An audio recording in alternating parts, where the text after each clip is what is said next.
UP में मदरसों पर ताला लटकाने की जो कोशिश योगी सरकार लगातार करती आ रही थी, उस पर अब सुप्रीम कोर्ट का हथौड़ा चल चुका है। योगी सरकार की मंशा पर देश की उच्चतम न्यायालय ने पानी फेर दिया है। सुप्रीम कोर्ट के इस फैसले से यकीनन योगी सरकार को झटका लगा है। देश की टॉप अदालत ने कहा है कि हम आपको ऐसा नहीं करने देंगे। जी हां दोस्तों, मदरसा मामले में अब सुप्रीम कोर्ट का बड़ा फैसला आ गया है। सुप्रीम कोर्ट ने एनसीपीसीआर की सिफारिश पर रोक लगा दी है और साफ कहा है कि मदरसों को सरकारी फंडिंग मिलती रहेगी। साथ ही मदरसे का कोई भी बच्चा सरकारी स्कूल में शिफ्ट नहीं होगा। तो क्या है पूरा मामला और एनसीपीसीआर ने अपनी रिपोर्ट में क्या कुछ कहा था और इसके जवाब में अब सुप्रीम कोर्ट ने क्या कहा है, साथ ही जमीयत उलमा हिंद के अध्यक्ष ने इस पर क्या बयान दिया, सब कुछ आपको बताएंगे इस वीडियो में। तो वीडियो को अंत तक जरूर देखिए। नमस्कार, आदाब, आप देख रहे हैं खबर अड्डा और मैं हूं आपके साथ सुम्बुली रब। दोस्तों, योगी सरकार काफी समय से मदरसों का नामो निशान मिटाने की फिराक में थी। इसे लेकर कोई ना कोई हर बार नया बहाना दिया जाता, मगर अब इस मामले में सुप्रीम कोर्ट का आदेश सामने आ चुका है। आपको बता दें कि उत्तर प्रदेश सरकार का आदेश राष्ट्रीय बाल अधिकार संरक्षण आयोग यानी एनसीपीसीआर की रिपोर्ट पर आधारित था। 2021 में मदरसों के छात्रों की शिक्षा और अधिकारों को लेकर एनसीपीसीआर ने एक रिपोर्ट जारी की थी। उसने अपनी रिपोर्ट में कहा था कि कई मदरसों में पढ़ने वाले बच्चों को शिक्षा का अधिकार अधिनियम 2009 के तहत मिलने वाले लाभों से वंचित किया जा रहा है। इस अधिनियम के तहत 6 से 14 साल के बच्चों को मुफ्त और अनिवार्य शिक्षा का अधिकार है, लेकिन गैर मान्यता प्राप्त मदरसों में इस अधिनियम का पालन नहीं हो रहा है। और फिर इस आधार पर एनसीपीसीआर ने राइट टू एजुकेशन एक्ट 2009 का पालन नहीं करने वाले मदरसों की मान्यता रद्द करने की सिफारिश की थी। दोस्तों, रिपोर्ट में यह भी सिफारिश थी कि राज्य सरकारों को सुनिश्चित करना चाहिए कि सभी बच्चों को गुणवत्तापूर्ण शिक्षा मिले, चाहे वो किसी भी प्रकार के शैक्षणिक संस्थान में पढ़ रहे हों। इसके लिए राज्य सरकारों को ऐसे कानून और नीतियां बनानी चाहिए जो मदरसों में शिक्षा की गुणवत्ता को बढ़ावा दे और बच्चों के विकास में सहायक हो। इतना ही नहीं, इसमें राइट टू एजुकेशन एक्ट 2009 का पालन नहीं करने वाले मदरसों की मान्यता रद्द करने और सभी मदरसों की जांच करने को भी कहा गया था। इसी रिपोर्ट के आधार पर यूपी और त्रिपुरा की सरकारों ने गैर मान्यता प्राप्त मदरसों को बंद करके उनके गैर मुस्लिम बच्चों को सामान्य स्कूलों में भेजने का आदेश भी जारी कर दिया था, क्योंकि एनसीपीसीआर ने मदरसों को उचित शिक्षा प्रदान करने के लिए अनुपयुक्त और अयोग्य करार दिया। मतलब मदरसों को सीधे तौर पर अनफिट कह दिया। इसके बाद एनसीपीसीआर की रिपोर्ट और भाजपा सरकारों के फैसले को लेकर बहुत बड़ा हंगामा खड़ा हुआ।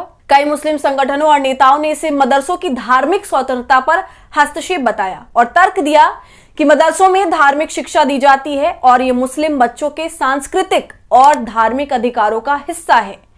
तो वहीं सरकार अपनी बात पर अड़ी थी। उसका कहना था कि ये सिफारिशें बच्चों के शैक्षिक अधिकार सुनिश्चित करने के लिए हैं, ना कि धार्मिक स्वतंत्रता पर हमला करने के लिए।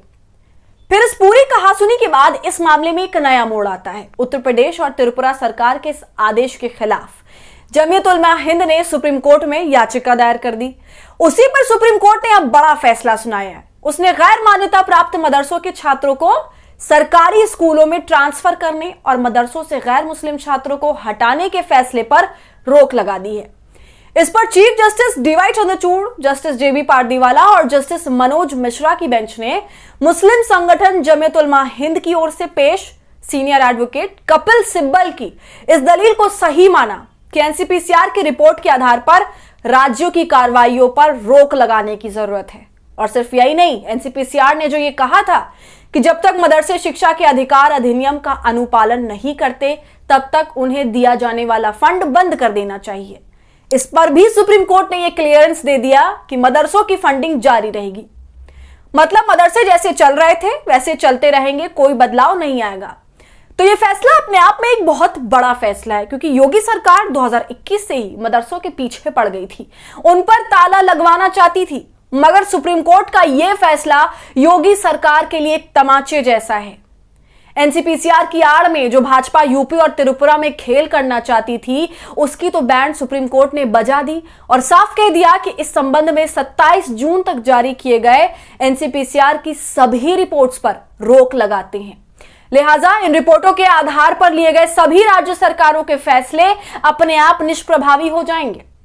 दोस्तों, इस पूरे मामले पर जमीयत उलमा हिंद के दोनों गुटों ने कड़ी आपत्ति जताई थी और कहा था कि मदरसा जैसे संस्थान सदियों से धार्मिक शिक्षा का केंद्र रहे हैं। सरकार इन पर रोक लगाकर धार्मिक स्वतंत्रता का उल्लंघन कर रही है। अब जब इस पूरे मामले पर आदेश आ गया है और यूपी सरकार समेत एनसीपीसीआर की सभी दलीलों को सुप्रीम कोर्ट ने खारिज कर दिया है, तो जमीयत उलमा हिंद के मौलाना महमूद मदनी समेत मौलाना अरशद मदनी ने सुप्रीम कोर्ट के फैसले का स्वागत किया है और एनसीपीसीआर चेयरमैन प्रियांक कनुंगो के हालिया बयान और उनकी कार्रवाइयों पर कहा कि ऐसा लगता है कि वे आंखें बंद कर इस्लामी पाठ्यक्रम पर आपत्ति जताते हैं, जो सच्चाई के विपरीत है। जमीयत उलमा हिंद आधुनिक शिक्षा को बढ़ावा देने के लिए एनआईओएस स्टडी सेंटर में देश भर के 15,000 से अधिक छात्र छात्राओं दोनों तालीम के साथ आधुनिक शिक्षा प्राप्त कर रहे हैं।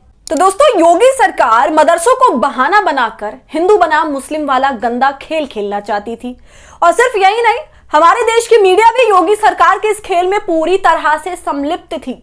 मदरसा को कहा गया कि वहां पर जिहाद के लिए बच्चों को तैयार किया जा रहा है, मदरसा में जिहादी रहते हैं, मदरसा में बच्चों की मानसिकता को क्रूर बनाया जा रहा है, कट्टर बनाया जा रहा है। मगर मदरसों के मामले में योगी सरकार को यह दूसरा बड़ा झटका लगा है।